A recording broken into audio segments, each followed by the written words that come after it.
we were Muslim people. We were doing all ritual stuff, and we knew nothing else.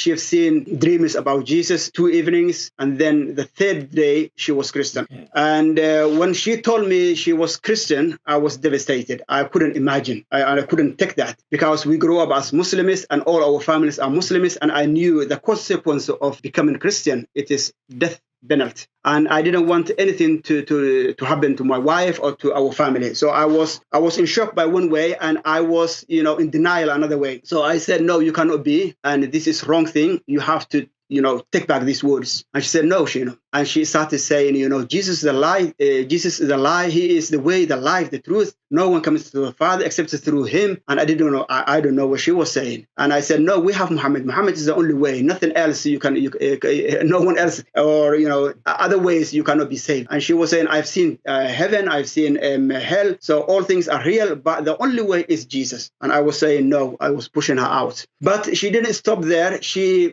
talked to her family, and she told them all as well. And she said, I have a mission, and my mission is to tell people, to warn people to not end up in hell. So I have to tell them, and I know where I'm going. I asked her, where do you go? And she said, I'm going with Jesus to heaven, because he promised me that. And everyone who believes in him, he will go to heaven, just to believe in him. Even her character was changed. I was attacking her. I was saying names, and I was bad to her. And she used to say, I know, you don't know what you're saying. You don't know what you're doing, but I forgive you.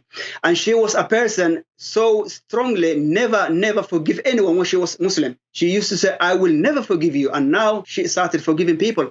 Even she was saying, my mom and my siblings who hate me so, I love them. So she was, she became a loving person, caring person, forgiving person. And I didn't know where this come from. But now I know where all this come from. It is the fruit of the Spirit that will build you up from within. The family want me to do something. And when they've seen, all 4 years, I haven't done anything. I'm still staying there. And they were saying, you are living in sin because you cannot live with infidel or, kafir, or what it's called. Apostate. Apostate, yes. You cannot live with her. So you are living in sin. And I was saying, justifying myself, this is my wife, and if I want to win her back, how I can win her back? I have to stay with her and talk to her. Otherwise, she will astray, afar. And that was my justification. But they said, no, this is not enough. So they went to a mosque, and they consulted with all, clerics and scholars, and they made decision, and they give the decision to Shania's mother.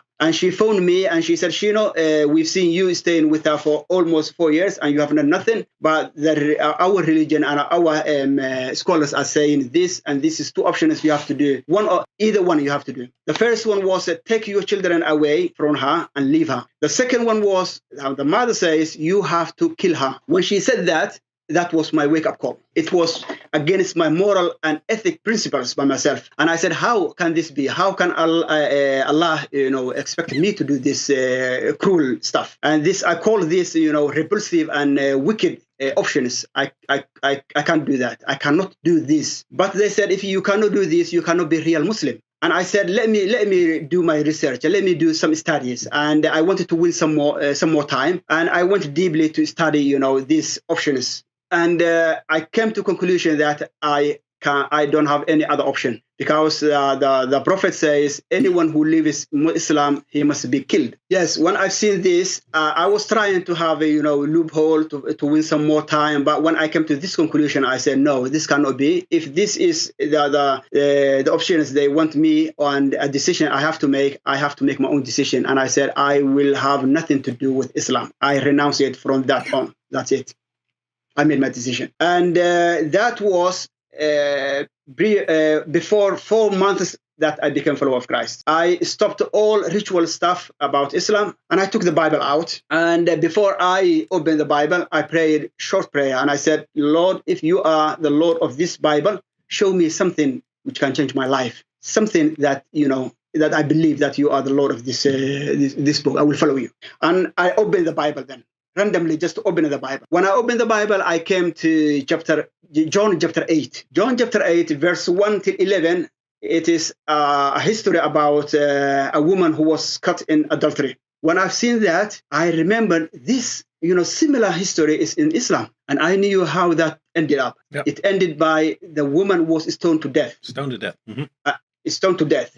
And I was sensing this will end will end similar, maybe it is just like the Bible or like Quran. Okay, let me see, let me read. When I started reading, and the Pharisees came and asked Jesus, this woman was caught in adultery, and the law of Moses commands us she must be stoned. What are you saying here? When I read that, I was expecting something similar to the Muslim woman in that narrative. And Jesus stood down, and they talked more, and they were testing him that they could find something to accuse him. And lately he stood up and he said, any one of you who never sinned, let him throw the first stone to her. That was eye-opening to me. And no one stoned her, and everyone left the place. And Jesus and women left there, and he asked her, where are your accusers, lady? When he was saying that, I was picturing as well, Jesus in Quran, he was sinless, and he was a human being. Mm-hmm. And I was thinking he could stone her. Why didn't he do?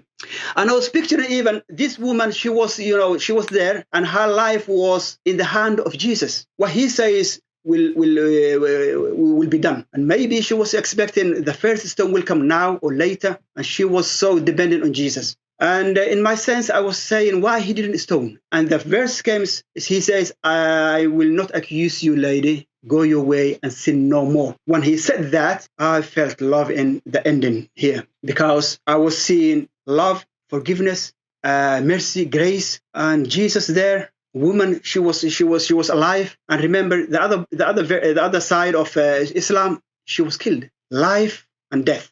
That's the picture I had. In Islam, you have death. In Christianity, you have life, grace, and mercy, and loving Jesus. And this was a history which ended in a wonderful way. But I wasn't so convinced yet. I wanted to know more about Jesus, because I was taught that he was just a prophet. He was a man like us. He was a slave of Allah. And then verse 12 says, Jesus himself says, I am the light of this world. Anyone who comes to me will not go under the dark, but will have the light of this world. And then the flash came back. In Quran, I knew, and Islam, one of Allah's name is An-Nur, light. And Jesus claiming now he is the Nur. No one can claim that he is the light, because the light is only Allah. God is light. And I felt now he is claiming God. How can this be? Because I was taught that he was just a mere person and slave of Allah. And now he's saying, I am the light. Not only that, if you come to me, I will give you this light of the world. I loved him, and I loved what I was reading. But still, I was not convinced. I read some more verses, and I came to this verse 24. Where Jesus says, you will die in your sin. If you don't believe that I am, you will die in your sin. This was not only a verse, but it was a personal verse to me. And that was when I was seeing just a vision and conversation with Jesus I had. So he was telling me, Shino, you will die in your sin. If you don't believe that I am he, you will die in your sin. I was thinking, who is he? And he was pointing back to me, I am the light of the world. I am he, I'm God.